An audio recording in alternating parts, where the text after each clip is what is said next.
And one of the things that they really nailed, especially being cross-input, cross-play, cross-platform in this genre that hadn't been done in the level of polished state that it was. This was better than even the AAA developers ever did it. And it's one of the reasons the game, I think, is still so good, because a lot of people got to experience that. So many people did, and they stuck around for it. But I do think more people have realized the actual systems at play in the game. As more people have put time in, they've realized, and that will continue to creep. And I think just needs to be that countered with more updates. And maybe not everybody will even catch on in the first place.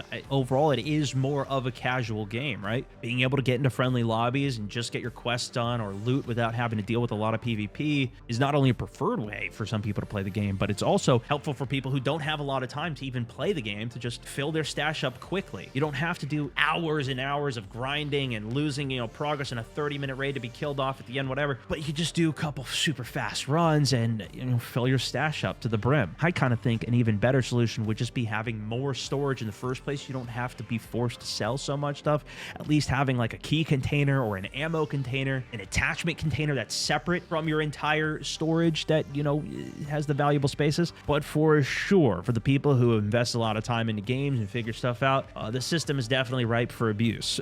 Being able to play PvP and then when you're ready, swap over to the PvE lobbies. Sure, it ruins your stat, killing yourself a bunch of times, but I don't even look at mine. Maybe that is enough to deter some players, especially on the PvP side. And if it's that easy, would it just make sense to just put that toggle switch on for PvP versus PvE? Which to me sounds worse, because you don't get that good authentic experience that was, we had a lot of at the beginning, especially, I felt, at least. And I will say, even in the PvE lobbies, if I bring in a Jupiter or some other crazy gun, those friendly players start eyeing me up pretty good. But also, I could just not bring those in and keep looting. We kind of almost have this toggle in the game right now, but it's just with more work. And I feel like if there was some more endgame PvP stuff to do, maybe that could help. Likewise, even with PvE stuff that's tailored, maybe that's the big high end of it, which I got some ideas. But I wonder if you guys have seen the same thing, or maybe this is news to you in the first place. Let me know. I just know that when I kill many people, they say, "Why are you doing this? This is a PvE game." And then others are like, "Yo, good fight. That was actually crazy. Good move on that one." And likewise, sometimes people hit some crazy Pharaoh shots on me. I can't even believe. But for the devs who say, it isn't about PvP, it sure does have a lot of PvP elements. Even the fact that there's flares on Nox and there's fake flares in the game, the fact that free loadouts are just so easy and you could just go in and there's no risk to taking every single PvP fight, being the rat, being the annoyer in all those situations with no risk, as many spawns as you want.